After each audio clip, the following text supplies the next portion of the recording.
Assalamualaikum warahmatullahi wabarakatuh. Saya Eva Furnati, CGP Angkatan 3 Kabupaten Sukabumi akan menyampaikan kegiatan diseminasi budaya positif di sekolah. Selamat menyaksikan.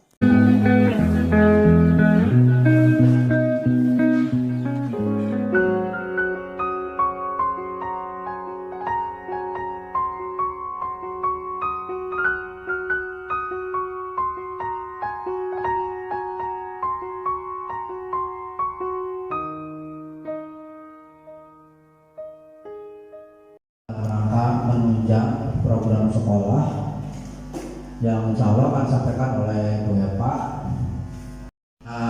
Program yang harus dijalani terutama bagi calon kepala sekolah Bu Eva. Kemarin yang sudah diangkat kepala sekolah SD Bu Eva. Tapi hanya yang sudah pernah ikut guru penggerak. Yang tidak ikut guru penggerak itu ya tahan dulu.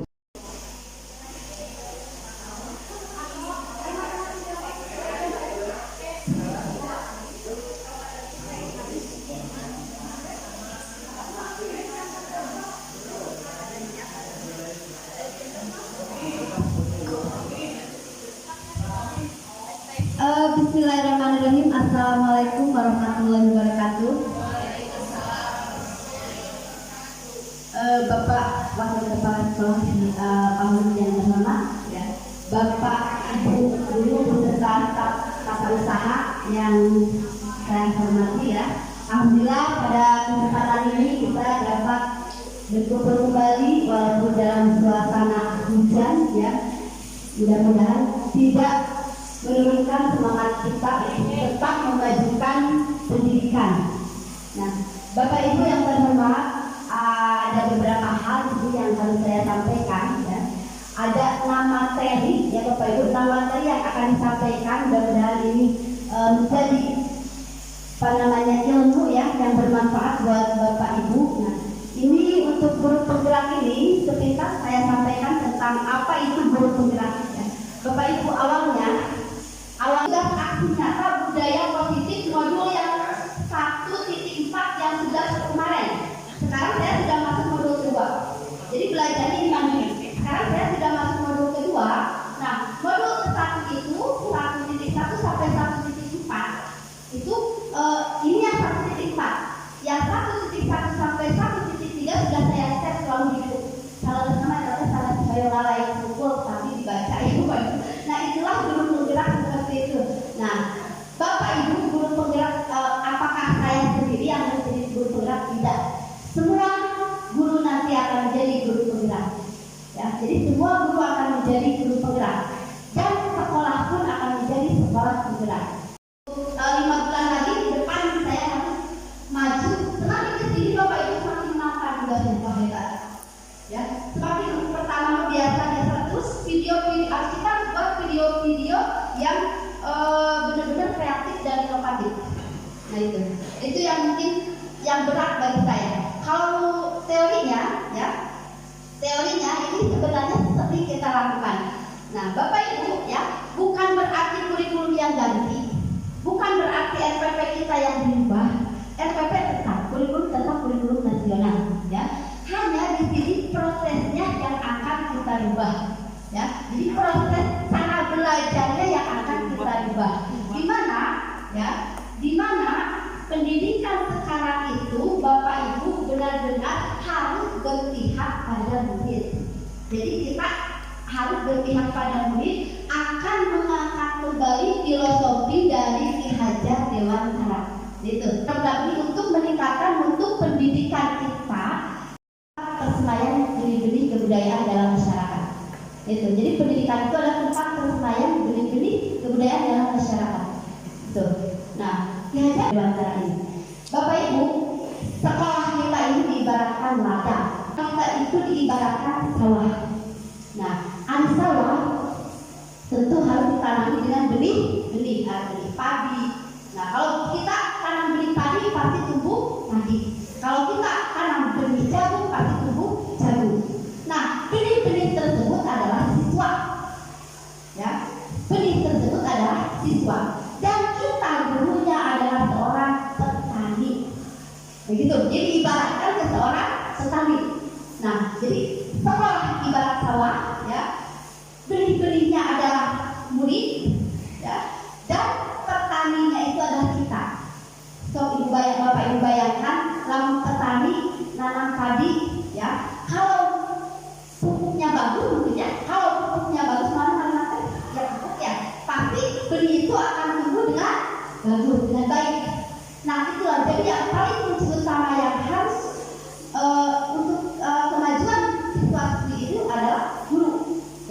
Jadi kumaha guruna, kumaha petaninya.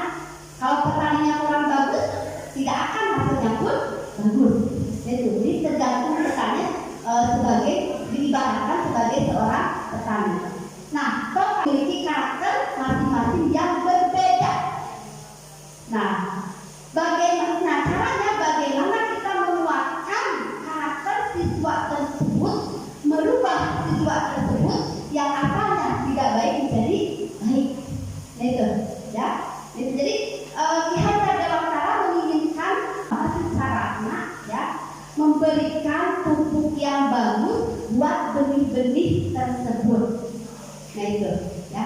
Nah, siswi mau dikemanakan, mau arahnya kemana, dan kita wajib di sini menebalkannya. Jadi saat kertas itu kadang kalau kita lihat tuh budak kertas kotor kurang ditulisan, tidak seperti itu salah Bapak Ibu ya. Itu asumsi yang salah. Jadi anak itu sudah memiliki karakter masing-masing. Nah di sini kita harus menuntun mereka, ya. Tergantung gurunya bagaimana cara menuntunnya. Nah, guru di sini tentunya, ya, untuk menuntun siswa-siswi ini, ya, harus mengedepankan trilogi, ya, trilogi dari Ki Hajar Dewantara.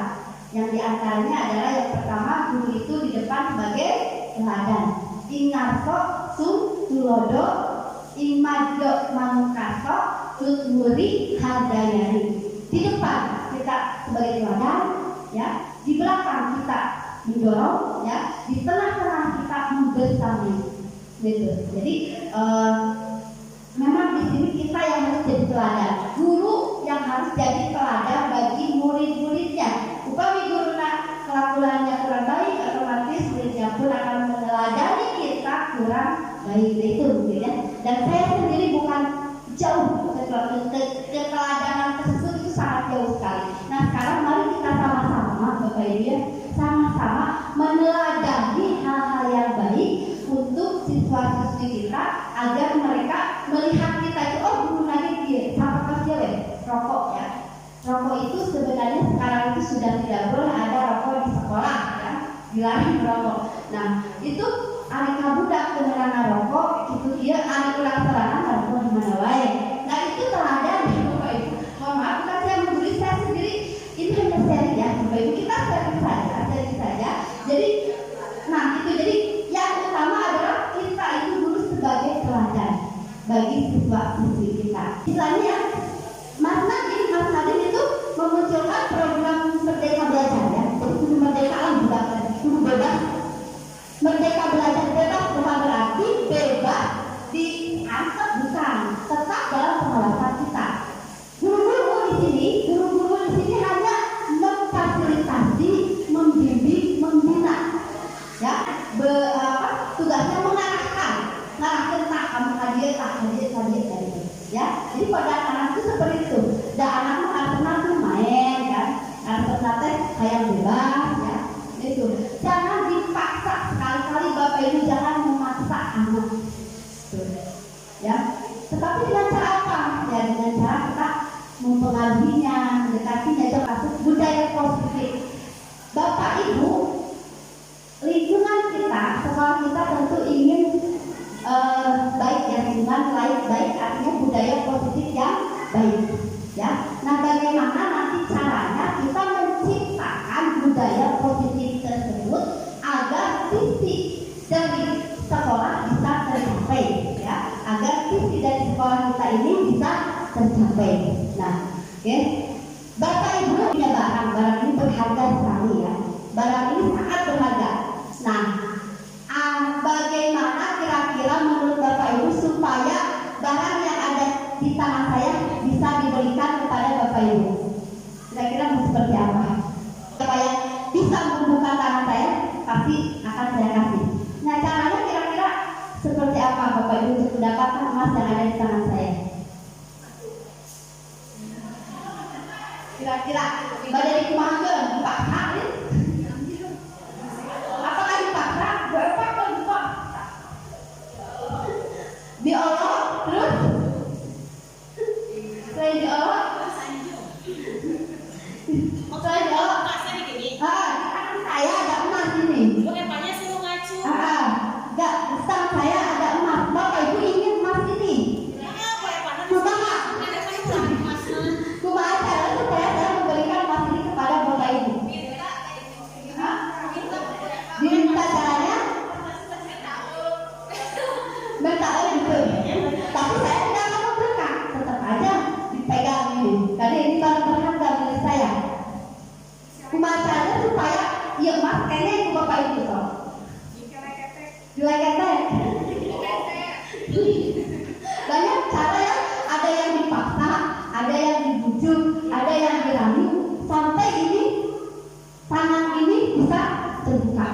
gitu kan? Dengan teknik-teknik jitu Bapak Ibu, nah ini akan keluar dari tangan saya, yang akan diberikan pasti.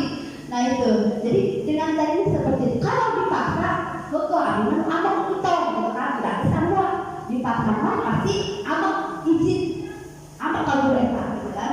Nah seperti itu. Nah tapi kalau kita menemui dengan kasih sayang, gitu kan?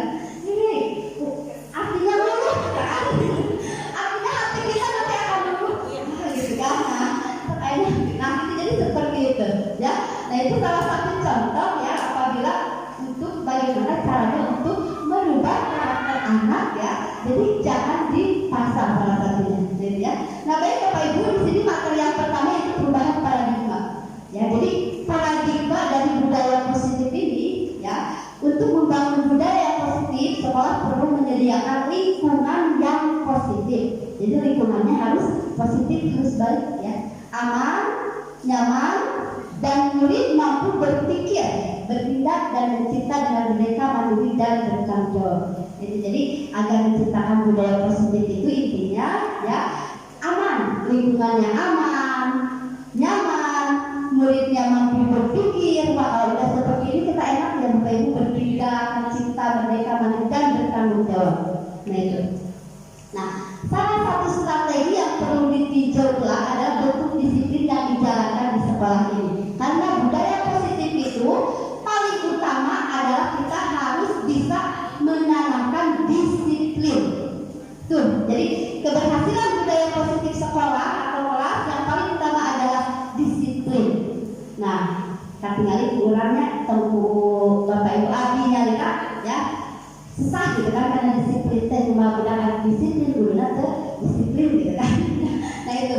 Nah, disiplin ini memang sulit, tapi kalau kita bersama-sama itu dan kita dibiasakan menjadi akan menjadi kebiasaan dengan baik ya.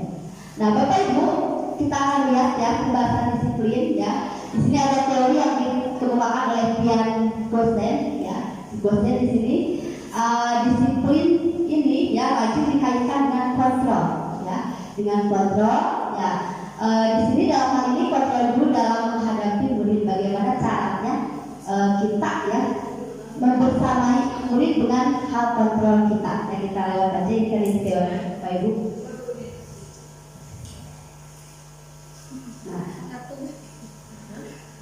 Nah ini jadi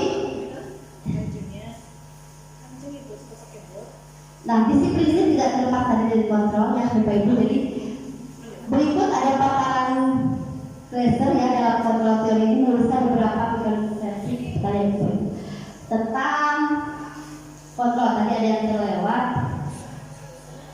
Nah ini ilusi guru mengenai murid ya, ilusi guru mengenai murid ya. Yang pertama, guru mengontrol muridnya ya, di mana di sini pada dasarnya kita tidak dapat memaksa murid untuk berbuat sesuatu ya. Jadi artinya tidak dipaksa ya murid itu untuk berbuat sesuatu jikalau murid tersebut memilih untuk tidak melakukannya. Tuh. Jadi jangan dipaksa ya, jangan dipaksa kalau murid tersebut tidak melakukannya. Walaupun tampaknya kita sedang mengontrol perilaku murid tersebut, hal ini karena murid tersebut sedang mengizinkan dirinya dikontrol ya. Nah ini ilusi guru mengontrol murid, jadi jangan dipaksa ya Bapak Ibu murid itu, tapi didekati dengan hati. Lanjut ya Bapak Ibu, ini hanya teori ya. Nah ilusi kedua adalah semua penguatan positif efektif itu bermanfaat ya. Penguatan positif atau bujukan. Nah tadi kan seperti yang ada di tangan saya tadi itu kesini Bapak Ibu alurnya ya. Kalau dipaksa itu kita tidak akan bisa membuka tangan kita. Nah yang kedua dengan bujukan ya. Bujukan itu juga bentuk-bentuk dari kontrol ya. Segala usaha untuk mempengaruhi murid agar mengulangi suatu perilaku tertentu adalah suatu usaha untuk mengontrol murid tersebut. Dalam jangka waktu tertentu kemungkinan murid akan menyadarinya dan mencoba untuk menolak bujukan kita, atau bisa jadi murid tersebut menjadi tergantung pada pendapat sang guru untuk berusaha. Nah ini ilusi ya. Ini hanya selanjutnya Bapak Ibu, ilusi bahwa kritik dan membuat orang bersalah dapat menguatkan karakter. Nah ini salah ya Bapak Ibu. Itu bahwa kritik bisa membuat orang bersalah, menguatkan karakter. Nah, itu menggunakan kritik dan rasa bersalah itu ya mengontrol murid menuju pada identitas yang gagal. Ya, jadi identitas yang gagal. Mereka belajar untuk merasa buruk tentang diri mereka. Mereka mengembangkan dialog diri yang negatif. Ya, kadang sulit bagi guru untuk mengidentifikasi bahwa mereka melakukan perilaku ini karena seringkali guru cukup menggunakan suara halus untuk menyampaikan pesan negatif. Jadi ini apa namanya yang salah ya. Jadi anak itu, nah itu jadi guru itu harus seperti yang gambar di kanan itu ya. Jadi kita mendekati bukan mengkritik ya. Tuh, karena kritik ini bisa menuju pada identitas yang gagal. Nah selanjutnya yang keempat, Bapak Ibu, ilusi bahwa orang dewasa memiliki hak untuk memasak. Ini tidak ya. Itu tidak boleh kita sebagai orang dewasa memiliki hak untuk memasak.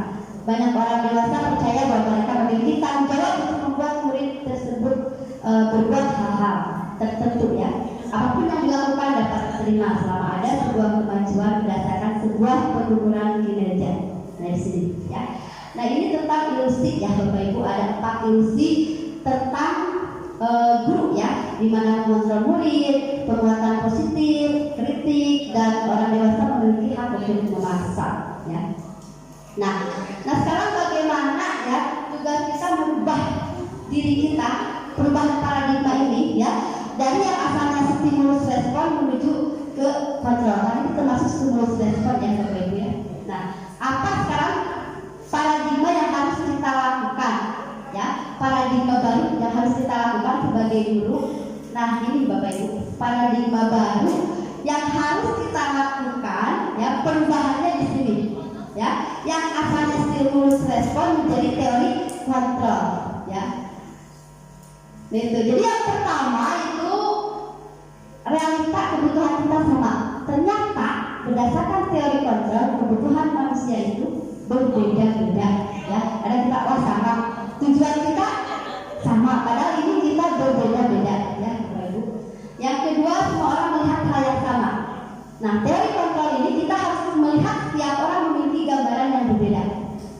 Jadi paradigma baru yang harus kita ubah sebagai guru itu dari stimulus respon menjadi teori kontrol ya. Nah ini bisa dibaca ya semua Bapak Ibu ya. Terus kita mencoba mengubah orang agar berpandangan sama dengan kita. Nah, tidak bisa ya Bapak Ibu, kita tidak bisa merubah. Tuh, kita berusaha memahami pandangan orang lain, bukan berubah, memahami pandangan orang lain ya tentang dunia. Nah selanjutnya perilaku buruk dilihat sebagai suatu kesalahan. Nah kadang-kadang kita melihat siswa yang melakukan kebiasaan buruk itu kesalahan. Bukan ya Bapak Ibu, bukan kesalahan. Mereka melakukan itu pasti ada tujuannya ya. Makanya kita kamu salah, nggak boleh seperti itu ya. Mereka itu melakukan pasti ada tujuannya ya. Pasti si A, si B melakukan kesalahan ada tujuannya. Yang selanjutnya, orang lain bisa mengontrol saya. Tidak bisa ya Bapak Ibu. Hanya Anda sendiri yang bisa mengontrol diri sendiri. Jadi hanya kita yang bisa mengontrol diri kita sendiri. Orang lain tidak bisa mengontrol saya. Nah selanjutnya, saya bisa mengontrol orang lain. Nah tidak bisa ya kita mengontrol orang lain, tapi diri kita sendiri yang harus kita kontrol. Nah terus pemaksaan ada pada saat rujukan gagal ya. Pemaksaan ada pada saat rujukan gagal, dirayu, dibujuk, begitu dia wah akhirnya dipaksa. Nah itu tidak boleh ya Bapak Ibu. Tapi yang harus kita lakukan adalah kolaborasi menciptakan pilihan baru ya, bersama murid atau dengan siapa saja. Yang terakhir, model berpikir menang kalah. Kadang-kadang kan kita suka gitu berpikirnya menang kalah. Nah nanti paradigma baru Bapak Ibu jangan menang kalah tapi menang. Berpikirnya seperti itu. Positif saja, positif thinking sebenarnya. Tidak boleh berpikir menang kalah, tapi kita harus berpikir menang. Nah itu model berpikir teori kontrol yang harus kita rubah di dunia pendidikan ya. Nah selanjutnya Bapak Ibu,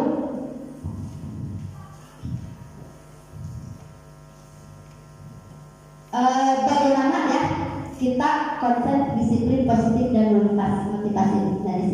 Ini kadang-kadang Bapak Ibu kita kalau melihat mengenal disiplin itu pasti hubungannya dengan tata tertib, dengan peraturan, ya. Nah, kata disiplin juga sering kita hubungkan dengan sebuah hukuman. Kadang-kadang pasti karena orang yang melanggar disiplin pasti harus dihukum. Nah, itu sekarang kita harus bisa merubah itu Bapak Ibu ya. Jadi disiplin ini jangan sampai menakutkan buat kita dan anak-anak kita, ya. Jadi terutama anak-anak kita dengan mendengar kata disiplin, siap hukum, sedikit nah nanti tugas kita di sini bagaimana anak menyadari, bukan berarti siap saya ke sekolah karena siap guru, nah jangan seperti itu, ya. Tapi karena sudah ikhlas kita saya ke sekolah ingin sekolah, ya. Terus rambut misalkan rambut harus bagus, siap Bu Ani misalkan dicukur atau usaha ya, karena tidak boleh ada seperti itu nanti. Jadi siswa itu harus sudah sadar, ya, harus sudah sadar mereka disiplin itu atas kehendak dirinya sendiri, ya, bukan karena dipaksa. Nah, nanti bagaimana caranya ada ya Bapak Ibu. Nah, jadi bukan hukuman, ya, jadi mereka juga tidak boleh dikasih hukuman, ya. Nah, ini konsep disiplin positif, ya. Jadi intinya disiplin ini Bapak Ibu, ya, jangan dihubungkan dengan namanya hukuman, ya. Orang tidak berdisiplin pas dihukum itu tidak, ya. Gitu. Nah, selanjutnya Bapak Ibu, nah di sini pengertian disiplin, ya, itu bisa dibaca juga, ya. Disiplin yang jelas disiplin ini, ya, untuk mencapai kemerdekaan belajar atau dalam konteks pendidikan menciptakan murid yang merdeka, salah satunya adalah disiplin, ya, disiplin dan motivasi, ya, disiplin dan motivasi. Nah, disiplin ini akar katanya, ya, itu artinya belajar, ya, jadi berasal dari kata belajar, ya. Nah, kata yang sama disiplin atau murid. Jadi untuk menjadi seorang murid atau pengikut, seorang harus paham betul alasan mengapa mereka mengikuti suatu aliran atau ajaran tertentu sehingga motivasi terbangun, ya. Jadi di sini kita disiplin yang itu artinya belajar. Jadi belajar supaya kita terbiasa dengan perilaku-perilaku atau kebajikan-kebajikan yang baik, ya. Nah, terus potensi diri juga di sini membuat seorang menggali potensinya menuju kepada sebuah tujuan, ya. Ini kita lewat, ya. Nah, seseorang yang memiliki disiplin berarti mereka bisa bertanggung jawab. Jadi ujung-ujungnya kalau orang tersebut sudah tidak dipaksa untuk berdisiplin, ya, dengan ikhlas, dengan hati, ya, maka dia akan menjadi orang yang bertanggung jawab, ya. Nah, selanjutnya kita akan lihat, ya,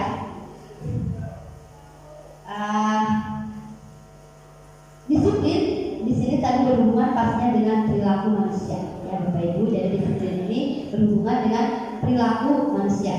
Nah, di sini ada 3 perilaku manusia. Yang pertama untuk menghindari ketidaknyamanan atau hukuman, ya.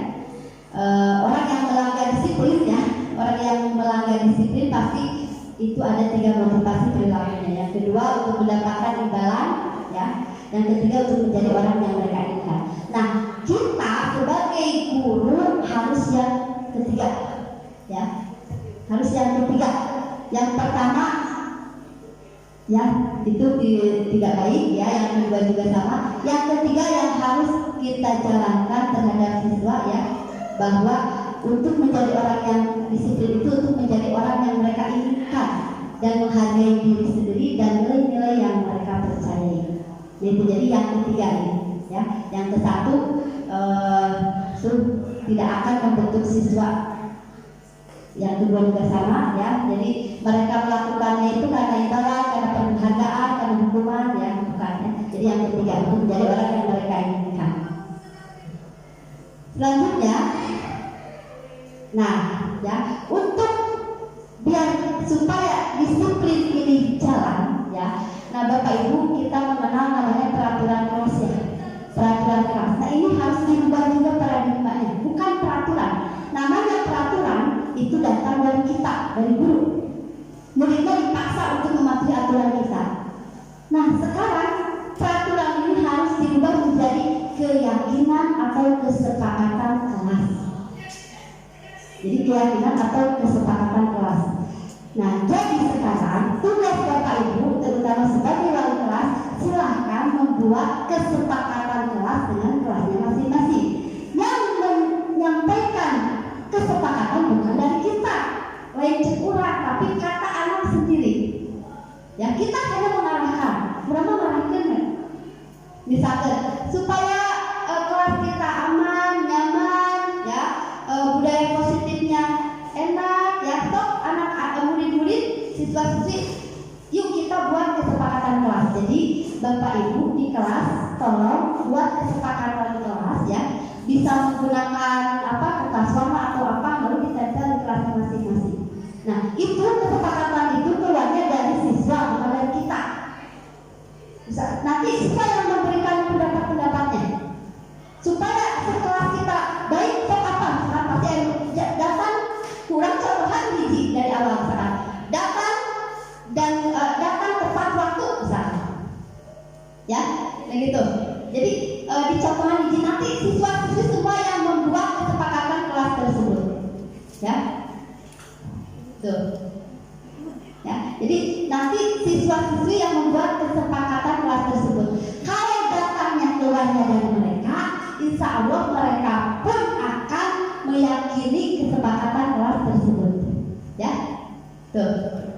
Nah itu, ya. Jadi kalau kesepakatan kelas dibuat oleh siswa, karena yang buatnya adalah siswa, mereka pun insya Allah akan meyakini kesepakatan kelas tersebut.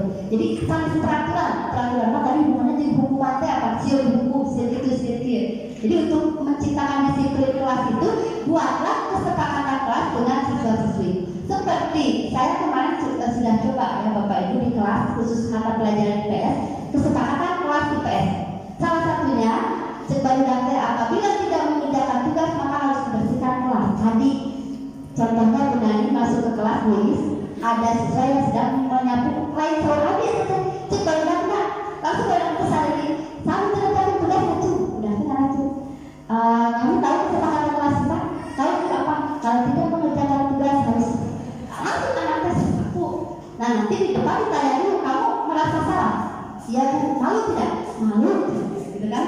Tapi dari drama SD Bapak Ibu untuk membentuk karakter anak seperti itu, ya. Tapi mudah-mudahan kalau ditanya terus dan terus, insya Allah semua akan berubah, ya. Jadi buat kesepakatan kelas dari anak. Namun anak melanggar, anak sendiri yang memberikan sanksinya. Nah itu. Kalau bisa di sini bukan hukuman, tapi sanksinya yang mendidik, ya. Yang kalau habisnya kelas karena kelasnya kotor itu kan mendidik juga, ya Bapak Ibu. Atau suruh baca surat panjang atau apalah itu. Jadi jangan dihukum, ya. Itu tidak boleh, karena hukum akan membuat siswa tersebut malah menjadi brutal, gitu. Dan Bapak Ibu, ini juga titipan juga ya dari kementerian juga, ya. Kalau ke anak itu kelompok mana? Nah, dengan bahasa yang bahasa kasar lagi, karena itu akan nempel pada diri anak, ya. Akan nempel, dan emang susah sani. Jadi kamu daftar, jadi memang harus benar-benar menghamba pada anak itu. Jadi harus benar-benar menghamba pada anak. Jadi bahasa sekarang itu yang filosofi Ki Hajar Dewantara itu, ya, menghamba pada anak. Karena kalau menghamba ini seolah-olah orang menghamba, bukan, ya, bukan berarti. Jadi harus benar-benar ke anak itu melayani dengan sepenuh hati, dengan ikhlas, sepenuh hati, harus bisa mengontrol emosi kita sendiri, ya. Nah, itu memang sulit dilaksanakan, tetapi ya emang itu tugas kita, mau tidak mau kita sudah ditunjuk menjadi guru, ya mau tidak mau harus ikut, kan, harus mengikuti apa yang sudah jadi guru itu tersebut, ya. Tuh, jadi kita itu sudah ditakdirkan, sudah dituliskan, sudah ditunjuk untuk menjadi pendidik. Ya, kita harus bisa mengubah pendidikan kita agar siswa-siswi kita menjadi generasi penerus yang baik nantinya. Nah itu kita. Nah Bapak Ibu, ini ada bagaimana cara membentuk keyakinan kelas tersebut, ya. Nah bisa di sini dibaca, ya. Keyakinan kelas ini bersifat lebih abstrak daripada peraturan, lebih rinci dan konkret, ya. Keyakinan kelas berupa pernyataan universal ya, terus dibuat dalam bentuk positif, tidak terlalu banyak ya Bapak Ibu, tidak terlalu banyak, jangan sampai peraturan lihat tidak boleh ya, tidak terlalu banyak, jadi yang sering terjadi saja, yang sering terjadi misalkan datang tepat waktu, kelas bersih, menggunakan seragam yang, nah itu datangnya harus dari siswa, jadi siswa sendiri yang menyampaikan supaya yakin mereka itu. Nah terus lagi keyakinan kelas yang dapat dilakukan kelas tersebut, terus ikut kontribusi ya, semua warga kelas ikut kontribusi dan bersedia mengikuti kembali. Nah setiap mau ada masuk pelajaran kita tanyakan lagi Bapak Ibu, masih ingat keyakinan kelas kita? Nah tanyakan ke kita, nanti anak sendiri siapa yang mau menyampaikan keyakinan kelas kita sebelum kita masuk pada pembelajaran. Nanti ngacu anak, ini bu. Nah itu coba lihat ada nggak yang melanggar aturan yang melanggar keyakinan kelas. Saya pernah melakukannya Paramdan waktu itu video kelas saya ya, pada saat pembelajaran. Saya sering Bapak Ibu sebenarnya melakukan ini aksi nyata di kelas, cuman di video yang disuruhnya paling Paramdan ya, karena apa, untuk di video ya. Jadi bagaimana untuk membuat keyakinan kelas, bagaimana untuk biar anak itu didekati dan lain sebagainya. Sudah saya terapkan dan alhamdulillah anak tersebut memang menyadari gitu ya. Nah selanjutnya ini ya,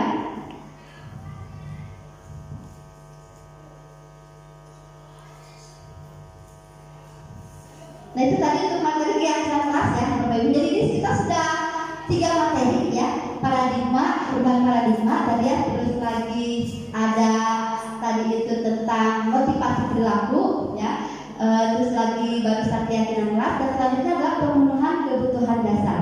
Nah di sini ada kasus Bu Selvi ya, Bapak Ibu. Nah ini ada suatu kasus ya, kasusnya di sini Bu Selvi guru dan wali kelas 8E ya. Nah, di SMP 2 saat sedang bingung menghadapi ulang salah satu murid di kelasnya. Ada beberapa anak di kelas 8E datang ke Bu Selvi dan mengeluhkan apa yang sering dilakukannya dengan meminta bekal makan siang mereka dengan paksa. Ya, supaya diulang gitu ya. Nah, jika Anda menghadapi situasi seperti Ibu Selvi, apa yang akan Anda lakukan? Nah, coba Bapak Ibu, bagaimana yang akan dilakukan oleh kita ya, jika ada anak yang meminta bekal makan siang kepada anak-anak lain ya, Bu Selvi bagaimana?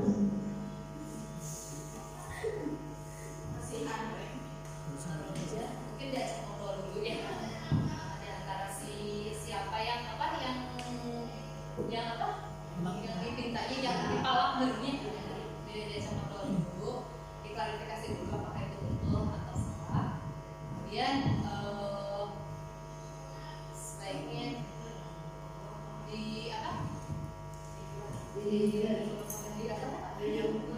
diajarkan ngobrol sama si yang pemelaknya juga. Jadi dipanggil ya dua-duanya, si pemelak sama dengan yang siswa yang di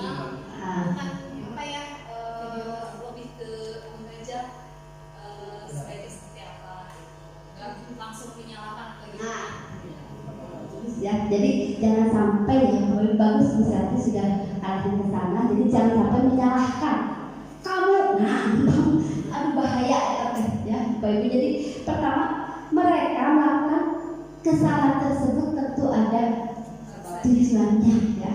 Nah, kenapa? Nah di sini ada kebutuhan dasar ya Bapak Ibu, yang kebutuhan dasar manusia. Yang pertama kebutuhan bertahan hidup ya.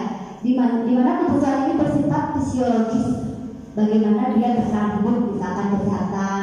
Ini masalah-masalah anak itu pasti dari kebutuhan ini awalnya ya, kebutuhan dasar bertahan hidup ya. Terus juga ada yang karena kekurangan cinta dan kasih sayang ya. Jadi mereka itu memang butuh cinta dan kasih sayang dari kita, ingin diterima oleh kita.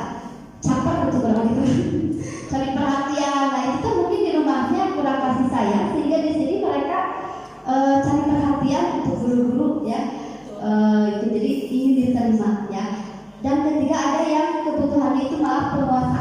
penguasaan, penguasaan, kebutuhan akan pengakuan atas kemampuan, ya. Tuh. Di sini kebutuhan ini berhubungan dengan kekuatan untuk mencapai sesuatu menjadi kompeten dan terampil diakui atas prestasi dan keterampilan. Jadi ada yang ingin berkuasa, ada yang bertahan hidup, ya. Nah, salah satu terus lagi yang keempat, ya, kebebasan, mereka ingin bebas, ya, dan kebutuhan akan kesenangan. Nah ini, jadi kebutuhan dasar murid itu manusia pada intinya ada 5, ya, Bapak Ibu diulang lagi tadi.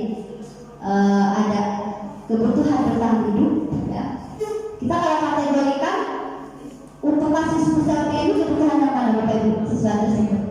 Menurut Bapak Ibu, apakah bertahan hidup, apa cinta dan kasih sayang, apa penguasaan, apa kebebasan atau kesenangan? Kebutuhan apa? Bisa macam-macam, ya. Tergantung masalahnya, ya. Jadi anaknya ditaruh kan itu orang kunaon penyandang. Mungkin saja orang tuanya apa-apa tidak perhatian, tidak apa seperti pernah saya juga melakukan itu Bapak Ibu. Anak saya berangkat sekolah lupa tidak mempersiapkan makannya, ya. Itu sampai ustazahnya, ibu kenapa ini Salsa nggak dibawain makanan, coba minum aja, ya. Mungkin karena perhatian saya yang kurang, gitu ya, dia salah satunya mungkin. Nah di sekolah itu mereka akan menjadi masalah bagi kita, masalah bagi kita, dan harus kita dekati. Nah ini, ya, jadi kebutuhan di atas bisa bervariasi, ya, bisa karena dia ingin bertahan hidup, ya, karena tidak mau makan, bisa juga karena cinta dan kasih sayang, atau bisa juga dengan kekuasaan, bisa karena anaknya berkuasa di kelas juga, wah malak gitu, ya, jadi trigger malakan, ya. Nah, itu seperti itu, ini kebutuhan siswa pada dasarnya pasti akan berbeda-beda. Nah, Bapak Ibu selanjutnya tuh, nah ini kita sebagai guru nih, ya, tadi kebutuhan dasar murid. Nah, kita sebagai guru memiliki 5 posisi kontrol, ya, Bapak Ibu. Ada guru yang posisinya penghukum, ya. Guru yang penghukum itu biasanya ada suaranya tinggi, bahasa tubuh mata melotot jadi melucu. Nah ini sekian saya. Tapi nanya sama begitu, penghukum, ya, itu biasanya menggunakan semuanya fisik maupun verbal. Orang yang menjalankan posisi penghukum senantiasa mengatakan bahwa sekolah memerlukan sistem atau alat yang dapat digunakan lebih dalam, ya. Jadi itu biasanya guru ini akan berkata, patuhi aturan saya, awas kalau tidak, kan? Kamu selalu saya salah, kan? Nah ini tidak boleh, ya Bapak Ibu, penghukum ini tidak boleh kita lakukan sebagai guru sekarang. Tapi dan ya namanya orang, apalagi di rumah banyak masalah, ya, dibawa ke sekolah itu sudah biasa. Nah, ya, di rumah, jadi disinilah kita sebagai guru harus bisa mengontrol emosi, jangan dibawa-bawa dari apa urusan rumah ke sekolah. Susah, kita susah biologi sami, ya Bapak Ibu. Ya, di sekolah kita kan berpolotot gitu kan, budak ini asa apa namanya, jadi budak itu tanggung patah objek gitu, di rumah kurang dek, di sekolah, oh dia itu udah asa kita, nah itu, nah ini, ya, itu jadi nanti Bapak Ibu ke posisi yang mana bisa dilihat, ya, ada 5 posisi kontrol. Yang pertama penghukum, yang kedua ada guru yang membuat orang, posisinya membuat orang merasa bersalah. Biasanya nada suaranya memelas, halus, sedih, bahasa tubuhnya merapat pada anak, lesu, ya. Jadi ini membuat orang merasa bersalah, ya. Bahasanya itu, ibu sangat kecewa sekali dengan kamu, nah gitu kan, memelas. Nah ini berarti posisi tersebut guru itu adalah membuat orang merasa bersalah. Tapi bagus nggak begitu? Tuh, berapa kali Bapak sudah tahu kamu, ya, gitu kan. Nah, nanti yang terbaik akan kita. Jadi itu sebenarnya juga tidak bagus, ya, bagi kita sebagai guru. Hanya inilah itu posisi-posisi kita sebagai guru, kadang di kelas kadang nomor 1 penghukum, kadang nomor 2, ya. 5 ini pasti pernah kita lakukan. Nah, nanti yang paling baik akan kita lihat, ya. Yang ketiga, posisi yang ketiga, ya. Posisi yang ketiga,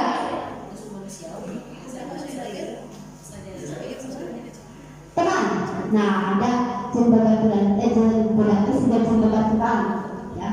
Ada pas ketemu anak itu, woi salam, nah, ini bagus sebenarnya, bagus ya posisi teman ini. Nah, posisi teman ini biasanya mengajar suaranya ramah, akrab, dan bercanda. Nah, jika Kadora kayaknya posisi teman Kadora. Kadora kayaknya posisi teman kalau saya lihat ya. Ayo bantulah ibu bapak ya, ayo ingat tidak bantu, ayo ingat tidak bantuan bapak selama ini ya, gitu kan. Jadi posisi teman lah banyaknya. Nah, ini biasanya ada segi positif dan negatifnya ya bapak ibu untuk posisi teman ini ya. Negatifnya kadang kalau posisi teman ini anak lebih kalau datang lebih berani gitu kan ya, karena dianggap posisi teman. Nah, ini juga kurang baik ya. Nah, tetapi dia sengaja ya, posisi pengalaman itu ya. Nah, yang keempat posisinya pemantau. Yang pemantau ini biasanya nada suaranya datar dan formal ya. Seorang pemantau menandakan perhitungan catatan data yang digunakan sebagai bukti, biasanya membawa tulisan yang catat ya. Nah, itu ini kadang-kadang kita juga pernah melakukan ini ya. Dan ini yang kelima, ini yang paling baik ya bapak ibu. Yang kelima, posisi kontrol kita harus menjadi seorang manajer ya. Jadi jangan penghukum ya, jangan juga posisi yang kedua dari membuat orang merasa bersalah. Dan yang bagus itu dari pemantau ke manajer. Jadi pemantau ke manajer itu yang paling bagus ya. Dimana ada suaranya tulus, kita sebagai manajer ya, bahasa tubuhnya tidak kaku dengan murid ya. Nah, ini di posisi mentor ini guru berbuat sesuatu bersama dengan murid, mempersilahkan murid mempertanggungjawabkan perilakunya, mendukung murid, menemukan solusi ya, dan menganalisis kebutuhan dirinya ya. Kita berkolaborasi dengan murid untuk memperbaiki kesalahan yang ada ya. Nah, tadi apa yang kita yakini, kembali keyakinan kelas tadi. Kalau kita bikin keyakinan kelas enak ya, kita tanyakan dulu apakah kamu meyakininya dan lain sebagainya. Jadi bahasanya kita, jadi manajer ini kita hanya menanyakan mahasiswa yang menjawab kesalahan-kesalahan tersebut ya, bukan kita kamu salah itu. Nah, jadi kita apa namanya di sini, apa yang kita yakini, apa kamu meyakininya. Nah, ini bahasa kita sebagai seorang manajer. Nah, untuk 5 posisi kontrol, silakan bapak ibu direnungkan sendiri termasuk posisi manakah kita. Dan kalau kita masih di posisi nomor 1, silakan rubah mindset kita ya, dari posisi yang keempat dan 5, dari pemantau menjadi seorang posisinya manajer ya. Ini untuk posisi kontrol ya bapak ibu. Nah, selanjutnya ya, untuk anak yang bersalah tadi ya, untuk anak yang bersalah melanggar keyakinan kelas atau kesepakatan kelas ini, kita harus menyelesaikannya ya dengan namanya yaitu segitiga restitusi ya. Jadi diselesaikan dengan namanya segitiga restitusi. Nah, seperti tadi masalah selfie ya. Jadi masalah selfie ini kita selesaikan dengan tahapan segitiga restitusi. Nah, segitiga restitusi itu adalah proses menciptakan kondisi bagi siswa untuk memperbaiki kesalahan mereka dan proses kolaboratif yang mengajarkan murid untuk mencari solusi dalam sebuah masalah. Ya, itu jadi kita itu menciptakan kondisi bagi siswa untuk memperbaiki kesalahan mereka dan proses kolaboratif yang mengajarkan murid untuk mencari solusi dalam sebuah masalah. Ciri-cirinya di sini bisa dibaca, nanti akan saya share juga ke grup ya bapak ibu. Ini ciri-cirinya. Yang penting bagaimana sekarang cara melakukan segitiga restitusi bagi anak yang melanggar kesepakatan kelas atau sekolah. Nah, yang kita lakukan, yang pertama tindakannya ada tindakan menstabilkan identitas dulu ya. Yang kedua validasi tindakan yang salah, dan ketiga menanyakan keyakinan. Ini seorang manajer, posisi kontrol manajer harus seperti ini bapak ibu ya. Jadi kalau anak bermasalah, jangan sekali-kali bapak ibu tegur mereka depan semua orang ya. Dipanggil aja, yuk ikut ibu ke ruangan yang memang tidak ada siapapun, ya. Tuh. Jadi dari hati ke hati lah istilahnya. Setelah kelas, ayo misalnya cuma duduk aja, nanti ketemu ibu ya setelah ini di ruangan ini, kan? Nah itu, jadi anak itu ketemunya dengan kita, atau langsung diajak keluar kelas, yuk, nanti kita ngobrol di mana saja yang tidak banyak orang, karena anak itu kalau sudah malu, dia itu malah bukannya menjadi baik ya, malah dia akan menjadi tidak berhasil, gagal, ya kan? Nah, bagaimana caranya? Yang pertama, tahapan segitiga itu pertama menstabilkan identitas, ya. Jadi anak dipanggil, ya, misalkan ada anak yang sedang kamari anu merokok, misalkan biasanya kita panggil, ya, ke suatu ruangan yang tidak ada siapapun. Jangan banyak dulu juga, karena anak-anak yang diceramain banyak dulu ke otaknya juga malah dia jadi stres kan, nah itu tidak. Jadi kita ajak mereka, ya, kita bicara baik-baik. Jadi sebenarnya tugas guru BP ya, tapi kita juga sebagai itu harus. Jadi sebelum kita keluar kelas, sebelum kita ke BK, kita sendiri yang harus bisa menyelesaikan masalah ini. Guru mata pelajaran sendiri, kalau guru mata pelajaran sudah bisa menyelesaikan itu bagus. Jadi tidak dibawa keluar kelas dan tidak dibawa ke guru BK. Jadi guru BK itu dan kelas tidak banyak tugasnya. Nah makanya seluruh guru di sini harus bisa bagaimana caranya menyelesaikan masalah siswa atau anak, ya. Nah jadi pertama stabilkan identitas. Nah kita tanya ya Bapak Ibu, bahasannya seperti ini nih. Kamu berbuat salah itu tidak apa-apa, ya, tidak ada manusia yang sempurna, ya. Sama ibu juga pernah melakukan kesalahan. Jadi dengan bahasa yang halus, ya, yang sopan, jadi anaknya enak. Nah terus yuk kita bisa menyelesaikan masalah ini, yaitu mari kita bicara baik-baik, kita cari solusinya, ya. Nah ini proses ini adalah proses menstabilkan identitas. Jadi ini pertanyaan-pertanyaan yang untuk siswa untuk menstabilkan identitas. Nah yang kedua, setelah identitas distabilkan, ya Bapak Ibu, di sini tahapan kedua adalah validasi tindakan yang salah, ya. Kita validasi tindakan yang salah dengan kalimat-kalimat seperti ini. Padahal kamu bisa melakukan yang lebih buruk dari ini, ya. Nah, kamu pasti punya alasan mengapa melakukan hal itu. Ini pertanyaan-pertanyaan romantik ya bagi siswa-siswi kita yang melakukan kesalahan. Kamu patut merasa bangga pada dirimu sendiri karena kamu telah melindungi sesuatu yang penting buatmu. Nah, bagi kamu baru mempertahankan sikap itu, tapi kamu harus menambahkan sikap yang baru. Nah, ini jadi validasi tindakan yang salah. Jadi siswa itu bisa mengetahui kesalahannya seperti apa. Nah, setelah itu baru ke tahapan yang ketiga. Tahapan yang ketiga ini menanyakan keyakinan, ya.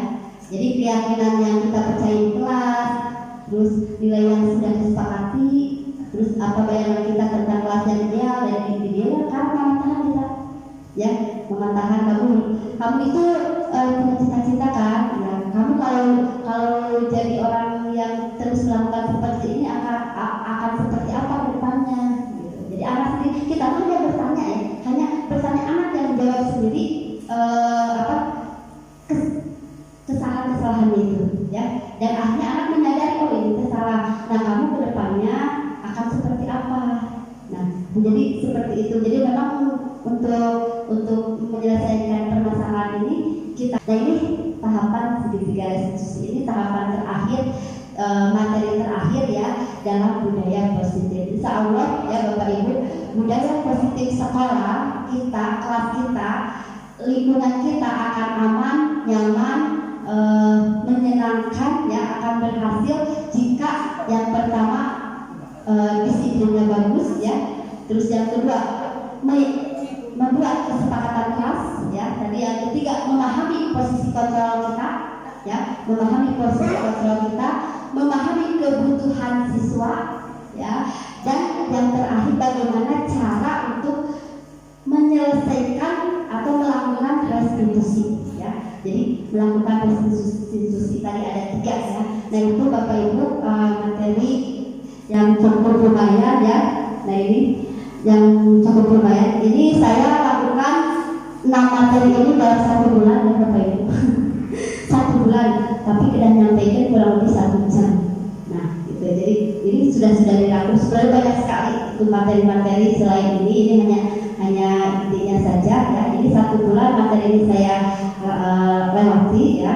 Nah, sekarang saya masuk ke materi pembelajaran berdiferensiasi ya. Bagaimana kita bukan RPP-nya yang berubah ya Bapak Ibu, tapi pembelajaran berdiferensiasi itu seperti apa nanti juga akan saya sosialisasikan kepada Bapak Ibu setelah materi ini selesai semua. Karena sekarang ini baru sampai di pembuatan rencana pembelajaran berdiferensiasi.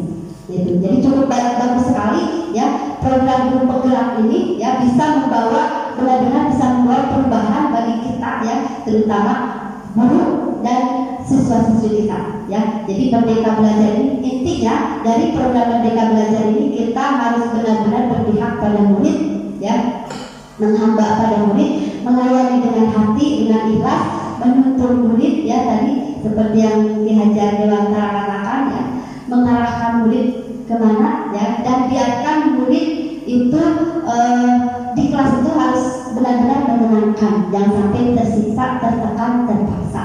Yaitu Bapak Ibu yang silakan yang kreatif dan variatif inovatif sendiri ya Bapak Ibu. Nah, sedikit di sini ada Bapak Ibu ya, kita pahami bersama-sama tentang restitusi. Yang pertama, ada siswa yang datang terlambat hadir di sekolah, lari mengelilingi lapangan